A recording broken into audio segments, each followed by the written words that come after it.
Get Ripple, the bright new drink with that ring-a-ding flavor. Ripple. Hi. Hello there. Hello. And welcome to the Ripple Podcast. I'm Angela. This is Rosa. That was weird. We are going to tell you strange and unusual stories and cuss and drink. Actually, I changed the format. We're now going to talk about what we bought at Trader Joe's every week and leggings. Like the squishy butt leggings? Oh, the scrunch butt leggings? I have some of those. I'm afraid to wear them in public, though. Yeah, I would be too. They're kind of nice. Yeah. I like them. Comfy. Mm-hmm. Anyways, did you do your homework? What was my homework? Watch the Britney. No, I didn't. I haven't watched anything. You've been busy. We're recording 2 days later than we normally do because you've been so busy. I had 2 stupid Zoom meetings today. It's way too many people. The whole Zoom meeting thing needs to stop. It's like, okay, you know how back when people met each other in real life and face to face, and there's that whole meme that's been going around for years, like this meeting should have been an email. Yeah, there's that. I have a pair of socks that say this meeting is bullshit. I wear those at my meetings. Oh, I need some of those. I'll get you some. Because there's no way that 8 people on one Zoom call are going to establish anything in any amount of time. There's just way too many people. Way too many people. Well, and I feel like when you're on a Zoom meeting, people don't speak up enough either. Like, that would be me. Well, and then I'm just going to wait for it to be over. Like, it's not like you have a place to go because you're already at that place. Normally, like in-person meetings, like people had to go pick up your kids or go get dinner started or whatever. I feel like Zoom meetings last for too long because there isn't like that need to go to the next place. Yeah, it's bullshit. So anyway, now we're here. Homework. I didn't do it. But I will say I did listen to the True Crime Obsessed episode. So I feel like I pretty much watched it. They did a very good job. Okay, They did. I mean, I haven't listened to episode 2 yet because there isn't an episode 2 yet. Do we need to remind people what we're talking about? Oh, did we not say that? I don't think we did. Oh, the Britney Spears documentary on Hulu. We were supposed to watch it and then talk about it today, even though we're like a few months behind. Yeah, seriously. Everyone else has already seen it. I just finished Tiger King last week. But I watched it. I watched it in 2 parts because I started getting tired and falling asleep, but I wanted to like know what happened. So I deliberately turned it off and watched it later. And it was good. There was so much unanswered though. In it, I thought they didn't bring up her boyfriend. Oh, he's creepy. He rubs me the wrong way. I don't like him. They didn't talk about the sister, Jamie Lynn, very much. And then at the very end of it, they listed like a whole bunch of people that they tried to contact for the documentary that didn't return calls or didn't want to be a part of it. And Sam was one of them. The dad, obviously the mom, the brother, the sister. And then they also put like they tried to contact Britney herself multiple times, but they don't even know if she ever got the message. How do you make a documentary about somebody without that person involved? Yeah, like how does that work? Because that seems super illegal. I think all of the information that they were sharing was like public knowledge. It was stuff from her Instagram. Like, remember when I did the Britney conspiracy about her Instagram page and all of that? I mean, that was a year ago, probably almost. They brought up a lot of the same stuff that I brought up in that podcast episode. And all the stuff I talked about was just stuff I had found on the internet. It just seems like there would be some sort of legal restrictions when it comes to talking about somebody like that specific, you know? But maybe not. I mean, obviously not because she's they a did public figure. Yeah. And they did have a lot of people that had worked with her, like past lawyers. Yeah. And you would think they, too, would have to sign some sort of non-disclosure agreement. But yeah, I don't know. Weird. Yeah. I mean, it's very good. Very well done, I thought. But like I said, I feel like there's so much unanswered because no one except for the people involved know those answers. Yeah. But thank you again for our listener that gave me their username and password. It is possible that I'm now watching How I Met Your Mother again through Hulu. So thank you. Isn't that on Netflix? It used to be. It's on Amazon Prime then. It used to be. Oh, really? I think it's like bounced around. Oh. Kind of like Friends. Friends was on Netflix for a while, and then it went to something, and now it's like on HBO Max. Yeah. Well, I didn't watch it, but I did listen to clips of it on TCO. And it was the one thing that was like really surprising to me and kind of disturbing is that I didn't realize that when she was doing like the little schoolgirl outfit, She was only 16. yes, she was only 16 years old. Yeah. It was. That's creepy. Uh-huh. And that whole Ed McMahon, is that his name? I don't know. The who you're Star talking Search about. guy? Him asking her like, oh, you have such pretty eyes. Do you have a boyfriend? Oh, That clip yeah. was like creepy. That clip was super creepy. And then like all the people, which I guess I was too young to remember this happening, or maybe at the time I just didn't think it was weird, like asking her about her virginity and like, do you like when people stare at your boobs or whatever? Like it's something weird like that. That was super inappropriate. And you would think that like moving forward into today's time, stuff like that would be less controversial. But really, I think if that happened now, it would be so much more controversial. But I don't think people would get away with asking stuff like that now. I don't think so at all. Especially to a 16-year-old. Yeah. Yeah. But do you remember, this was kind of going on at the same time. I used to listen, which you used to listen to, a morning show, Kevin and Bean on K-Rock, right? Mm-hmm. They used to have a countdown on their morning show that was like a whole comedy bit, counting down until Mary-Kate and Ashley turned 18. I totally remember that. How gross is that? I mean, I'd forgotten about that until you mentioned it, but yeah. And I think that's around the same time too when like Courtney Stodden, is that her name? Remember that chick? Yeah, I remember the name. Who is she? She was like, her parents basically sold her into marriage. We need to talk about this on an episode. I don't know how she got super famous. Maybe it's just because it was so weird and controversial. But she was like one of the few people who I think in like modern time got married before she turned 18 with her parents' consent. And she got married to like some super rich old guy. And she was like super overly sexualized and like had all these weird like Playboy style pictures taken of her. Oh, let's do an episode on Courtney Stodden.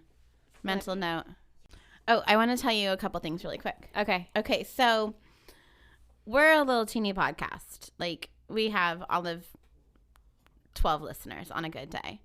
And we got 2 reviews on Apple Podcasts.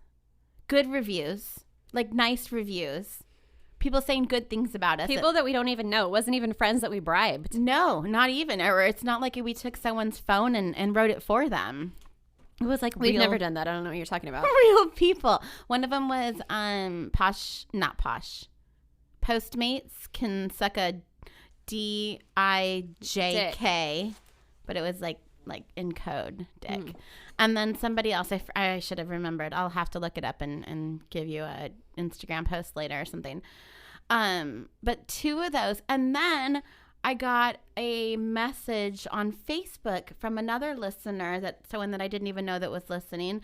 Just the nicest little message about how they enjoy our show, and they always remember to be a fountain and not a drain. Aww. And it was just so sweet. So I just want to say thank you to those people that took that time and, didn't have to do that. We didn't bribe you. We didn't threaten you. But we can bribe you. 100% we can bribe you. We bribed people before. We gave out a really awesome gift box. What'd you say? Prize pack. Oh, okay. Yeah, that works too. With all kinds of fun stuff. Ring-a-ding flavor ripple. Tell me a story. All right. First, I have a drink for you whenever you're ready for it. Okay, I'm ready. Okay, so tonight we are drinking a dark and stormy because we are talking about Colorado. And according to my quick Google search, the number 1 drink in Colorado is called a Bulldog. But we're not drinking that because that one sounded really gross. What was in that? It had like cream and like it was one of those milky cocktails, and I'm not down with that. That's the brain juice. Yeah. Yeah. Which was actually pretty good. Well, and people were mad at me for not putting a disclaimer on that episode. Oh, Because I had a few people say, like, oh, like, That it made my stomach turn. Uh-huh. Yeah. So this is the number 2 drink of Colorado, which is a dark and stormy, which is a fairly common cocktail. It is dark rum mixed with ginger beer and served with a lime wedge. Ooh. That sounds yummy. It's pretty good. I like a good dark and stormy. This kind of tastes a little bit like sunblock to me. Oh. Because this rum, which I didn't realize, is actually banana flavored rum. It's my favorite rum. Oh, okay. Eric got me a bottle of this for Christmas last year or the year before. Yeah. It's my favorite rum. It's pretty good. It's called Bumba rum. Bumbu. Or Bumbu, yeah. We'll take Bumbu. a picture of it and put it Okay. on Instagram. All right, so we're talking about Colorado today. And the topic that I pulled was true crime. So I found a very interesting true crime story out of Colorado. All right, so my story takes place back in 1980, January of 1980. The year of the mongoose. I have no idea. I don't know. You put me on the spot. So yeah, January of 1980. And this is when 21-year-old Wheaton College students Helene, a fancy way of saying Helene Pruszynski, and Kitsy Snow were selected for a journalism internship. Kitsy? I've never heard that name before. Well, have you heard Kit? Yeah. I wonder if I was thinking that too. Like, is that short for Kitsy? I've never met a real kit. I've only seen it in like books. Yeah, I don't know. It's kind of fun. I feel like if I Kitsy. had a cat, I might name her Kitsy. Right. It's totally an animal name. Okay, it's cute. It's Kitsy. So Kitsy and Helene were selected for this journalism scholarship, and this sounds so fun to me. So they were, like I said, they were living, I didn't say. So they were living in Massachusetts, going to the Wheaton College. But they got selected to do this internship at a radio station called KHOW or KHOW in Denver, Colorado. Okay. So how fun does that sound? Like you're 21 years old, you're going to Denver for And you're an gonna be internship like with your best friend. A DJ, pretty much. Yeah. Sounds super awesome. So they kind of lucked out and had the ability to stay at Helene's aunt's house in Inglewood, which is just outside of Denver. So they just like what are you laughing at me because I said aunt? Because I'm reading it off of a paper and I never say aunt and it's aunt. You've never said aunt in your life. No, my roommate used to say that all the time and I used to make fun of him. Aunt. Her aunt's house. Okay. They were able to stay, and I think the internship was like a month or so, and both of the girls were super outgoing, and they looked super fun. Kitsy was more kind of studious, and she was really into writing, and Helene was just like kind of a social butterfly, and she kind of, okay, I have to show you pictures of her, but she has like, do you know how I have resting bitch face? Mm-hmm. She has the opposite of, first of all, why did you agree to that so readily? She has like the opposite of resting bitch face. Resting like happy face? Yeah. Like she just seems like super approachable. Yeah, and totally. Nice. Mm-hmm. Not like me at all. So the girls worked at different shifts at the radio station. Oh, they didn't have a show together. No. Well, I Okay. don't think they had a show. I think they just did little pieces, like probably like traffic news sort of thing. Mm-hmm. So they worked different shifts and they would take the bus to and from work. And only after being there for a couple weeks, Helene landed her first big story. And she was covering the aftermath of a fatal shooting of a Secret Service agent. Oh, no. Yeah, super intense. Inside the Denver field office. And while she was working there, she became friendly, like with some of the police officers, which was kind of cool. Like, Because she's a happy face girl. yeah, probably.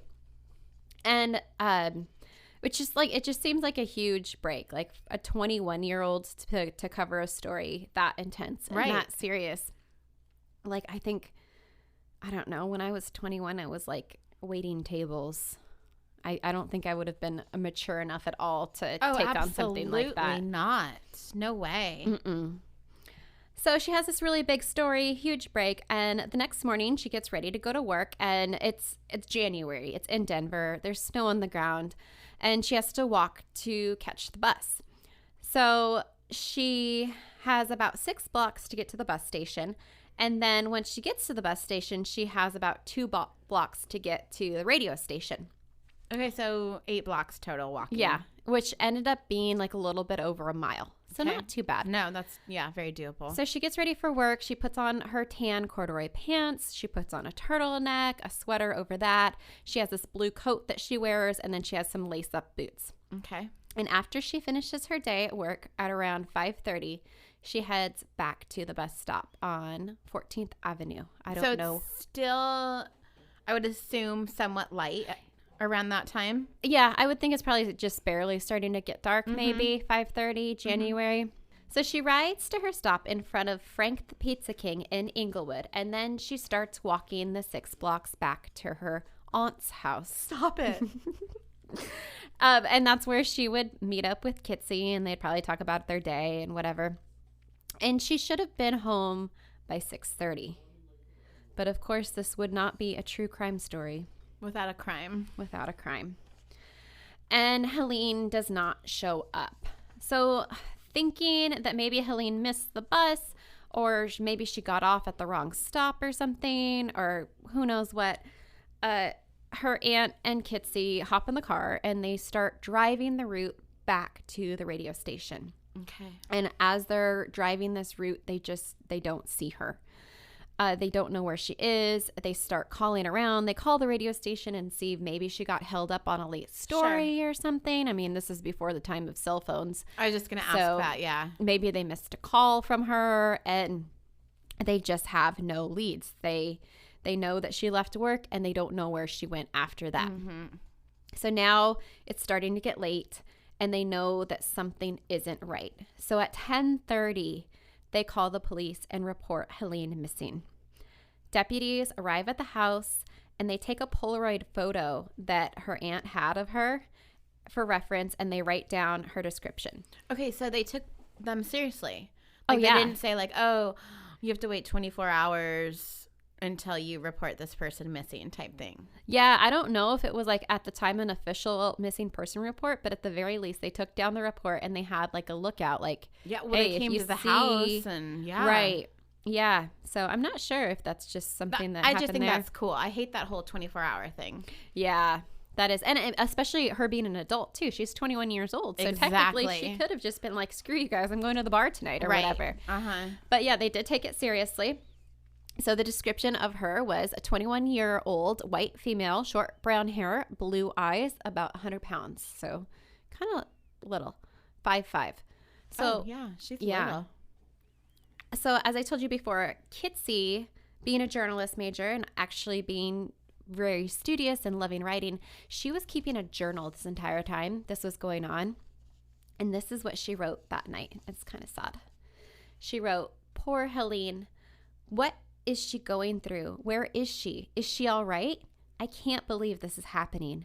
I keep telling Auntie Wanda not to worry or imagine the worst, but of course that is what I'm doing." Oh. I know. It's really sad. Okay, so 4 a.m. comes around. Helene's parents have booked a flight to Denver to help search for their missing daughter, and police are canvassing the neighborhood, but they've found no trace of Helene.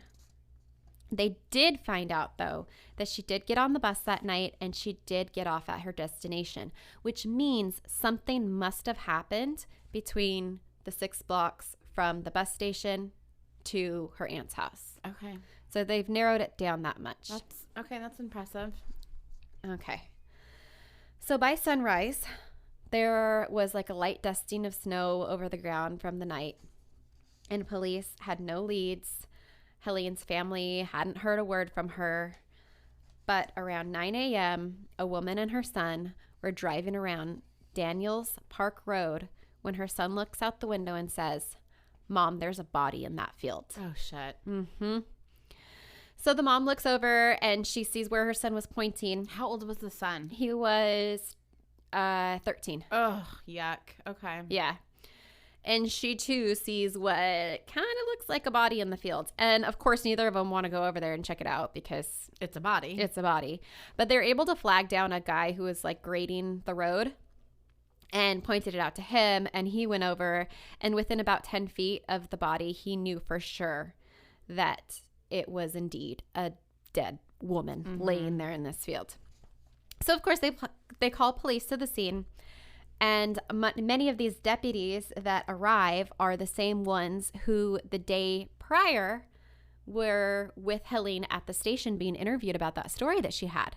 Oh, no. So they recognize her. So they knew it was her immediately. Okay, so I have a theory already. What's your theory? Was it someone that, like, had a hit out on her? Like, that had shot the Secret Serviceman? Maybe. Okay, that's my theory already. So, yeah, I don't know about your theory. We'll get to that. But you are right that they instantly knew that it was Helene when they saw her. They saw that she had been brutally murdered and possibly sexually assaulted. Okay. Her hands were bound behind her back, and she'd been stabbed multiple times. They collected as much evidence as they could from the scene, which meant they picked up like any sort of like soda bottles and a milk carton, and they found like a hunk of bread randomly. What? So they were just trying to collect anything they could possibly find from the scene. And they also saw, because it had snowed, that there was footprints Okay, good. leading away. And those footprints appeared to be men's cowboy boots. Okay. They What, track- one set? Yeah, I think I'm pretty sure like they saw one set leading away, and that went back out to the road. And on the road, they saw tire tracks. So they were able to get nice. castings, like plaster castings of these to help them get some sort of clues. So the kind of really sad thing about this is that before police had a chance to make a statement, the news broke that a young woman's body was found in a field. And of course, Helene's family and friends were watching the news looking for any sort of clue. And that's how they found out Through what the happened. news? Yeah, because because this was like such a gruesome scene, I think a bunch of police were called out, and people just saw that police were swarming to this area. And they probably heard like on police scanners or something. Exactly. And they released that before police had a chance to tell sucks. their family. But luckily, all of this news triggered the memory of a woman who was driving down that same road around 10:20 the night before. And she actually saw a man on the road. And she described him to be about 20 to 30 years old. He was white. He had brown hair that was just above his ears. And with help from a hypnotist, she was able to give enough detail to have this sketch drawn. So, Rose, I'm going to show you this sketch. Okay. All right. Got it. So, what do you think? It looks like my dad when he had a mustache. Oh, okay. Well, that's good. I mean, it's very generic looking. Yeah. Okay. Well, It looks like a generic white man with a mustache. with long hair. Uh-huh. So, okay. But they put that out. Sure. And hopefully somebody would recognize this guy. I mean, he has a mustache. He has hair that just goes over his ears. He kind of has a somewhat like angular chin. He has kind of like hooded eyes. So you not think, a like, lot of distinctive qualities. Yeah, but me. it was something. Okay. It was something. So they put that out into the news, and then they conducted an autopsy, and they did find out that she was killed by multiple stab wounds that punctured both of her lungs. They also confirmed that she was raped, and medical examiners were able to collect DNA from the killer, both like from the body, and she also had it on her clothing. So they had enough to get like a pretty good sample. Good. Yeah. They also determined that she was most likely stabbed with some sort of hunting knife. So that was kind of like another clue. Okay. So they know, they know the time of death. They know the location, which was like, they ruled it down to a pretty small area. They know the description of this guy who was possibly the killer. The shoes and the tire tracks. They know the shoes. They know the tire tracks. They do actually have like a decent amount of stuff to go off of. Yeah, they do. So first, they check to see if they get any hits with other sex offenders in the area. Which, like, yeah, of course. Nothing. Okay. Then they investigate similarities between Helene's attack and other assaults that they and they still had nothing, because apparently like some other woman like had a rape attempt in the area, and they were trying to make these connections and follow these leads, but they just kept hitting dead end after dead end. Okay, so they put out the picture, and no one seems to know who this guy is. And eventually, Helene's case goes cold. And what year again was this? This was in year 1980. Okay. Is it still a cold case? It is not. Oh, good. Okay. All right. So now I'm going to tell you about another woman. And we are going to fast forward all the way to year 2018. Okay. Not that long ago. Not that long ago. Back when life was good and fun. Yeah. And the good old days. Uh-huh. Okay. So a woman in Georgia named Jessie Still, who bought a DNA kit from 23andMe Yes. to find out about her ancestry. Uh-huh. That was not a complete sentence, but I sure put a period at the end of it in my notes. Jessie, she was also a true crime junkie. And at the time, the infamous Joseph DeAngelo had been caught. Do you remember this? Mm-hmm. AKA the Golden State Killer, which I feel like every one of our listeners knows about. But just Our neck of the woods even. Yeah. So this was around the time when Joseph DeAngelo was identified through DNA testing, and she happened to be listening to a podcast. The Ripple Podcast. No, not ours, unfortunately. She happened to be listening to a podcast that talked about how he was caught. And they don't say in this article like what podcast specifically she was listening to, but I'm thinking it was probably the Murder Squad. Okay. Which has like Paul Holes and... You think? I think so. Well, he had a lot to do with that. Oh, yeah. I mean, he had everything to do with that case. Yeah. So they were describing how they used forensic genetic genealogy, or FGG, to solve this case. So this is something that I found out. Okay, you've done 23andMe. I've done 23andMe. Mm-hmm. Did you automatically assume that by doing that and consenting to everything that they asked you to consent to, that your DNA was being used in this way? No. You didn't assume that? Well, I figured they would match me up to whoever or whatever. I mean, it's my DNA, so, and I guess I should say yes. I'm giving them my saliva to test in whatever way they choose. Okay. So, yeah, I guess my answer would be yes. I did too. I thought that if I consented to everything that they asked, they would use it for whatever they solving murders. Mm-hmm. All of my third cousins who are out there killing people, they would be caught. Sure. Not the case. So in order for someone to be connected, you have to upload your DNA results from 23andMe or Ancestry or whatever service you're using to a website called GEDmatch, which is GED match. Okay. And it only takes a couple minutes to do. You download like the DNA data and then you upload it. There's like step-by-step directions on how to do this. It's super easy. And what is the point of that? That is then putting your DNA into a database where it could potentially be matched with somebody who committed some sort of crime. That's when they match it. It's not automatic from the service. So then how did they catch the Golden State Killer from 23andMe? He or someone he was related to uploaded their DNA to the GEDmatch. So I don't know the answer to that question. I don't know if that was before GEDmatch and they... Because I had know access to everyone. Right. I'm not sure if like certain regulations, because you know how there has been a lot of different policy change over it. Like people got pissed about like their DNA being used for stuff. Do you want to know what's really interesting? Yes. Tell me. You and I are not related on 23andMe. Yeah, we are.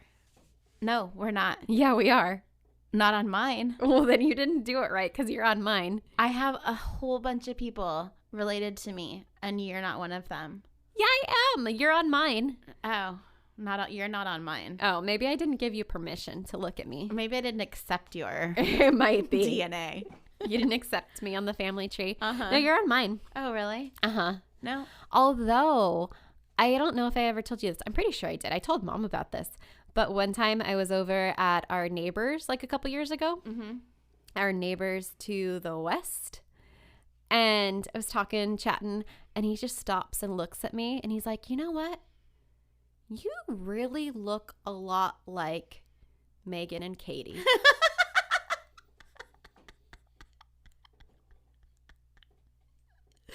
You did tell me this.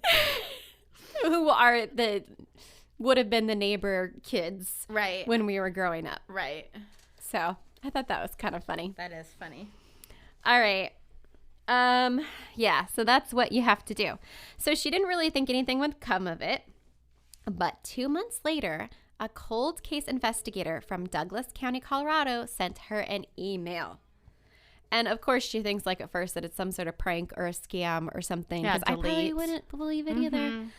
But Jesse had been identified as a familial match to the suspect in Helene's murder. Okay. Now, we're talking 40 years later. So she probably, I mean, depending on how old she was, she may have not even been born. Oh, yeah, I don't know. Jessie, I'm not the Jessie sure how girl. old Jesse is. But it turns out Jesse had a third cousin whom she'd never met who lived in Florida. And this was 62-year-old husband and father, James Clanton. Okay. Now, investigators were pretty sure that 40 years later, this was their guy. But they needed to confirm. Why did I say that? Confirm. They needed confirmation. So what so wait, hang on. So Jessie did 23andMe. Her DNA somehow gave an alert to Helene's murder because they had collected DNA from her body. Right. So they had DNA from her body in their database. Mm-hmm. Jessie uploaded her DNA into that same database, and they found familial matches. Got it. Okay. I just want to make sure I'm on the right track. So based on her DNA, they did like a family tree, and they're like, okay, this is a third cousin. And then they find like all of her third cousins who would fit that, I guess, description. So like obviously you have to rule out people who were born after the murder or females or whatever. And so they find this guy who's like, okay, he would have been around the same age. He has all of these matches. He's probably our guy. But now, gosh, how exciting. Yeah, but then they needed to be certain, and they had to collect DNA directly from him to have a total match. 100% match. Mm-hmm. So they go to Florida. They go and kind of like check him out, doing some surveillance on him, seeing where he's going, what he's doing, hoping he dropped a straw somewhere. Gum, a straw, a cup, or whatever. So then they see him go into a bar. And one of the deputies who is working the case in Florida knows the owner of this bar. So he goes in and he says, hey, I need you to give me his beer mug once he's done drinking, and we need to test that. Okay. So I love this. This is so exciting to me. They have to take that beer mug. They send it back to Colorado. They do the DNA testing, and they have their guy. Yes. So now they need to go to him and approach him in such a way. And I don't know why they have to do this, but they go to his house, and maybe it's so he doesn't flee or something, but they knock on his door and they're like, hey, we need to ask you about this identity theft crime that happened a long time ago. So they're making something up. Right. And I don't know if like how that works, lying to somebody like that. Yeah, why can't you say, hey? I don't know. Why you can't you have just the go right arrest to him? remain silent. Exactly. But I don't know. Maybe it's like to get him to talk more, whatever reason. They take him back to the station, and they bring out a picture of Helene. And he says, I need a lawyer. Oh, shit. Okay. So they go to like get him a lawyer or whatever, and then he just opens up.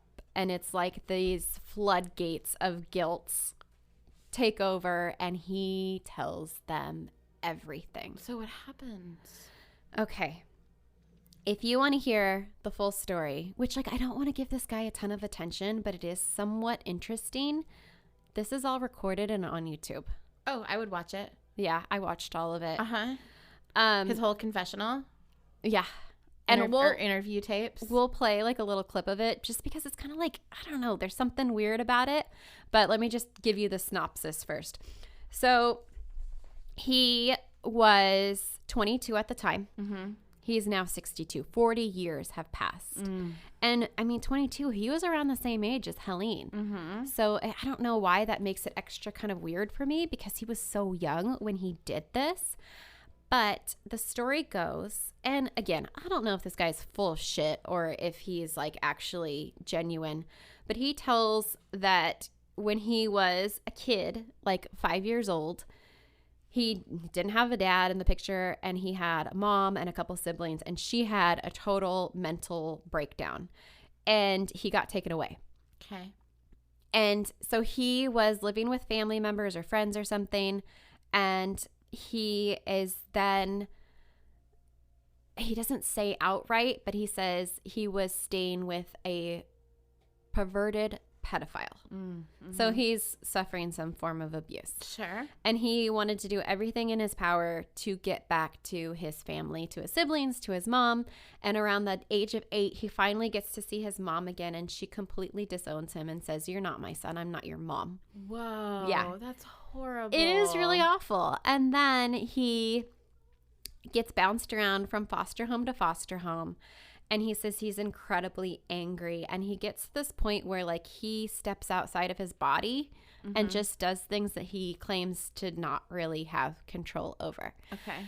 And he talks about how he starts harming insects and then small animals and then larger animals. This kind of typical thing that happens. And at some point in his childhood, he does something, and he doesn't say what, and I don't think there's like public record of it because he was a kid at the time, but he ends up in juvie. Okay. And he, at this point, is living in Colorado, and he has a probation officer who's kind of like being like vouching for him, like saying, okay, I'm taking care of this guy, I'm setting him up on the right path. And he was in Colorado. He was 22 years old. He was checking in with his probation officer in downtown Denver, and he's driving home and he sees Helene. Actually, take that back. He first saw another woman, and he's pulled over on the side of the road waiting for her to walk by, and that was when he was going to make his move and grab her.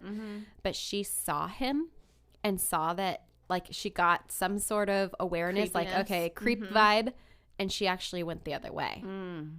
So that like, whoa, that crazy fate. And so he sees Helene walking, and he goes down the road. He pulls over in front of her, and as she's walking by, he grabs her and he pulls out a knife.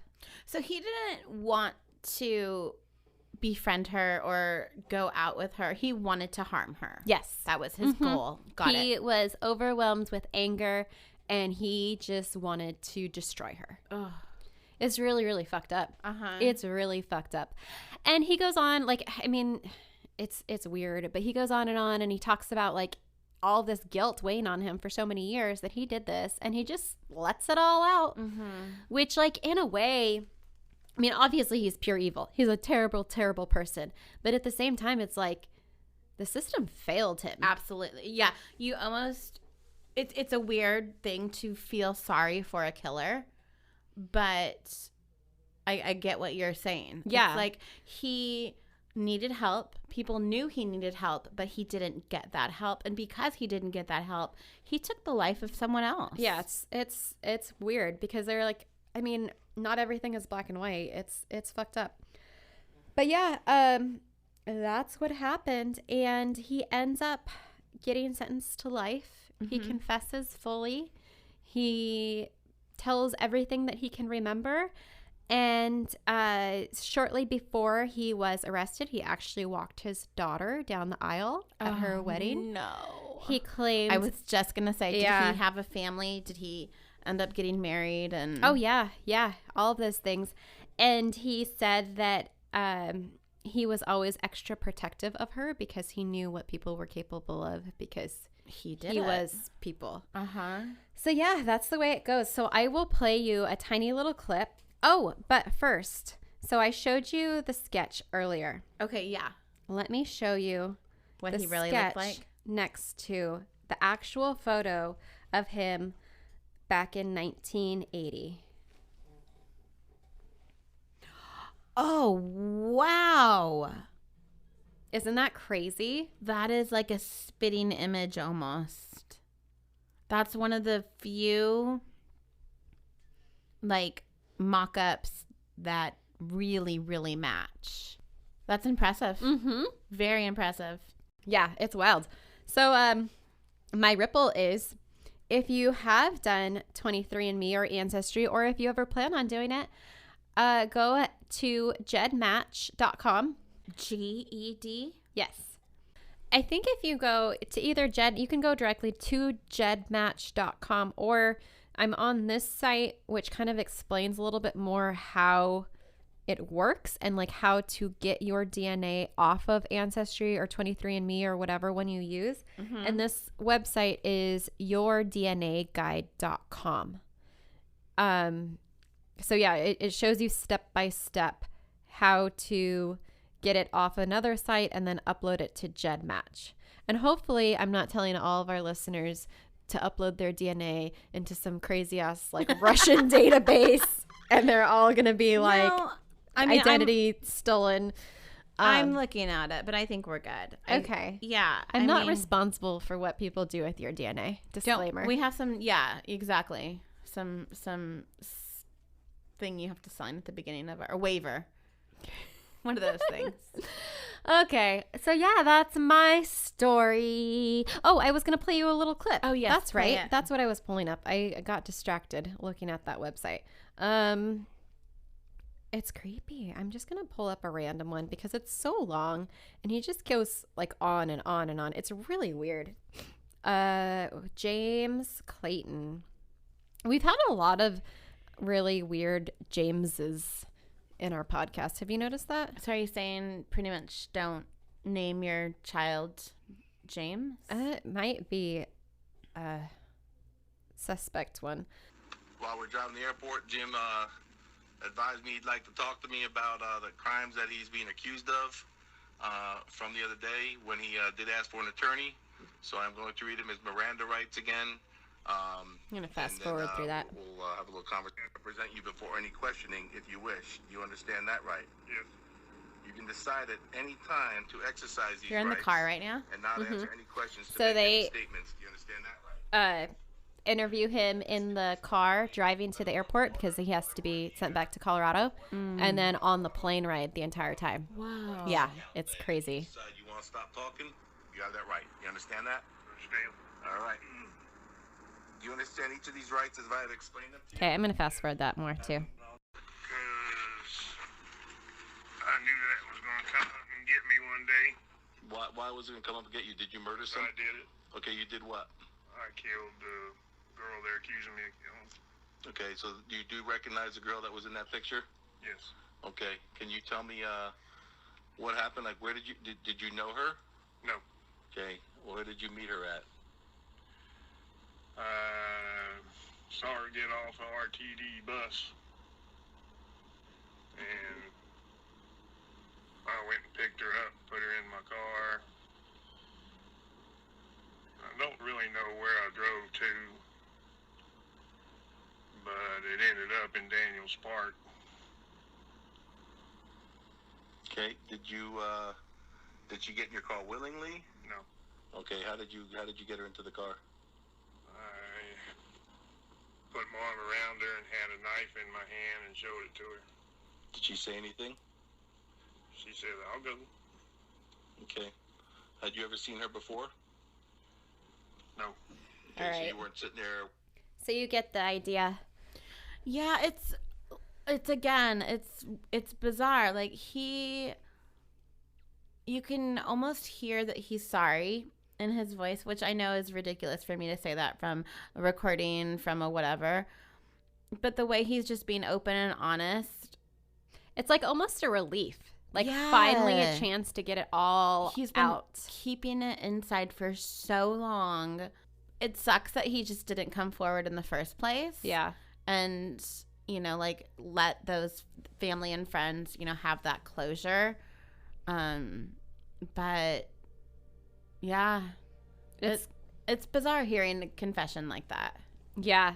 And I feel really awful too for the family that he created after he did this horrible thing, because now they're losing The a father, a husband, whatever, because of his actions. Yeah. So, and imagine like finding that out, that when your dad was 20 years old, pretty much, he lost his mind and murdered this poor woman. Yeah, it's fucking wild. And now, I mean, who knows if her family is still alive or whatever, but now they're possibly having to relive this all over again as well. Yeah, I actually did look into that a little bit. So she had an older brother and older sister. Her parents have passed away. Her brother had passed away, and the only remaining member of her family was her sister, her older sister.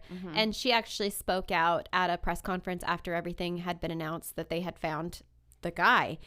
And she did have a sense of relief and closure. And also she had like Kitsy and other friends were also still holding out hope and still trying to, like, they started websites and tried to track down, you know, do their own investigative work, which I'm sure any one of us would have done as well. But once it came time for the trial, it's during COVID, of course, because the trial happened in 2020. Her sister refused to watch the screen because, you know, they're socially distanced when he was Speaking. basically on the stand, because he had taken away those 40 years that she would have spent with her sister, and she didn't want to give him any opportunity or time of her life, if that makes sense. Wow. Like when he came up, she walked away. She didn't want to listen to anything he had to say. There's no excuses, no explanation, nothing. It's like she didn't want to hear it. No, and I don't blame her. No, she had made her peace, if you will, and didn't want her opinion swayed. Which, Well, I don't know if it's even that, or if like he's just not worth my energy. He doesn't deserve that. it's my time. Yeah, Oh wow! And what was his sentence again? life. Oh, so he's not getting out. Nope. Wow. Which is sad that like you said, he, you know, did create a life with other people, and now they lost that person in him as well. Yeah, I don't feel bad for him. I feel bad for them. No, right. Which sucks. It kind of reminds me of BTK, how he had like a whole family and they had no idea. So that's got to be wild to go through. What a mess. Ugh. That's why mental health is important, Oh, absolutely. because he could have gotten help and this woman could be alive today. Yeah, it's really sad. It's really awful. And it's like one of those things too where when it's a stranger like that, it makes it extra scary. Absolutely. Because I think there's a statistic out there that like majority of the time, if you're going to get murdered, it's going to be by somebody you know. I wonder, and this is going to sound weird, but I wonder why he didn't kill anyone else. Like, Or did he? well, maybe there's a bunch of murders out there that he Yeah, we don't know. hasn't gotten caught for. Yeah. But it sounds like he was kind of sloppy. Like he left a lot of DNA, he left tire tracks, he left footprints, he left, you know, a lot of But stuff. I mean, he was that sloppy and he still didn't get caught for 40 years. Yeah, that's true. So I don't know. It makes me think a little bit of the case that happened a few years back. I think it's 4 years now, of Libby and Abigail, which I know you know about this. This is the case that was in Delphi, Indiana. And it was the two girls that had the day off school and they went on a hike in this like area that's super well known and populated. And they were walking. Here, let me show you this picture and then you'll remember. Because they were Snapchatting while they were on this hike. And they got killed by assuming a random person who has yet to be caught. And one of the girls was filming. Like, she had the foresight to turn on her phone's camera and record while they are being presumably held at gunpoint. Are you kidding me? You don't know about this? No. Oh, yeah. So there's audio. They've released audio of this guy's voice to help try to identify him. And it's been 4 years now, and they don't know who he is. They have a picture of him in the background. So this picture that I just showed you. Up. He's in the background, or at least they think that that's him in the background. And then they have audio of him saying to the girls, down the hill, like, go down the hill. He's leading them to where he ends up killing them. That's the guy. Whoa. Oh, yeah. I've been following this case since I first heard about it. Why doesn't this sound familiar to me? That is bizarre. I'm going to have to look this up now. Yeah. So I'm assuming they collected DNA from this, whether or not they know for sure it's the guy. And he killed both of them. He killed both of them, yes. But hopefully something like GEDmatch might help contribute to a case like that. Yeah, I mean, if anything, yes, for your own curiosity about like 23andMe, our ancestry, and see if you were related to like royalty or blah, blah, blah. But also just maybe to help solve a murder. Yeah.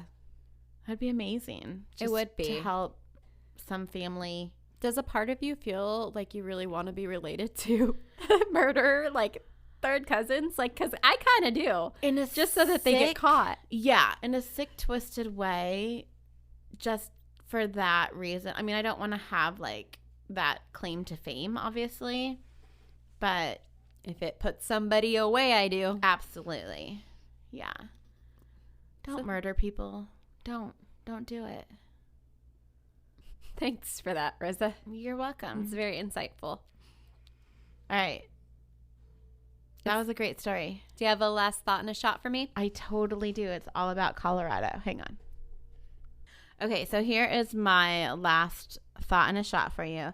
And these are just some funny laws that like are actual laws that are in Colorado. Okay, let's hear it. So it is against the law to ride a horse while intoxicated. Oh, that's no fun. Have you ever done it? No, I mean, I've definitely had some beers on a horse. I don't think I've ever been, well, I don't know. Maybe. It's quite possible I have as well. How about it's unlawful to mutilate rocks in a state park? Oh, I don't even know what that means. Oh, I guess like carving in them and stuff? Or spray painting? Okay, I support that one. It's a weird choice of words, but like I'm for that. Hey, just so you know, if you go to Colorado, you're totally allowed to rip tags off of pillows and mattresses. Oh, that's something we're not allowed to do here. Yeah, you're allowed to in Colorado. Okay, I appreciate that too. It's illegal to throw missiles at cars or any other vehicles designed to transport people, at least inside the city limits. What the hell? It is punishable by law to let your llama graze on city property. Oh. Don't let your llama do that. Hey, if you pay taxes, you should have every right to graze your llamas on that property. It is unlawful to bring your horse or pack mule higher than the ground floor of any building. Yeah, I don't think horses want to go up there. So. They don't like going upstairs or down. In Denver, you could go to jail for lending your vacuum cleaner to your next door neighbor. Oh. Yeah, Also in Denver, the dog catcher must serve all dogs notice of impounding for 3 consecutive days in a public place. What the hell? How did that become a thing? Who approved that? You are not allowed to drive a black vehicle on Sundays in Denver. Oh. That's what we drive to church every Sunday, is a black vehicle. Yeah. In Pueblo, you'd better not let pesky lawn weeds get out of control. It's illegal to allow dandelions to grow inside the city limits. I feel like a lot of Karens were involved in the making of a bunch of these laws. Okay, who is going to arrest the dandelions for growing? Like, do people go around planting them? Maybe they're making way too many wishes. I do wish on dandelions. Yeah. So those are some fun. You're a contributor. You know? And then next time, I need to pick so we already know it's paranormal. Oh, yeah, our last topic that we have left. Yeah, is so that's the paranormal last before one. we start over. But my location, however, I need to pick out of the basket. All right, here you go. It is going to be New Hampshire. Oh, I know nothing about. I feel like I say that every week. I know nothing about that spot. Mm-hmm. New Hampshire. Cool. What happens there? I feel like it's cold. Can you look it on a map? It's east of here. Northeast. Okay. Is it by Maine? I'm not going to answer that. Is Maine a state? Yes. Okay, we got that much. Okay. I feel like it's by Maine. I don't know why. Sure. New Hampshire. Okay, well, when we work on our geography and our story, don't forget to be a fountain. And not a drain. Have a great week. Bye-bye. Goodbye.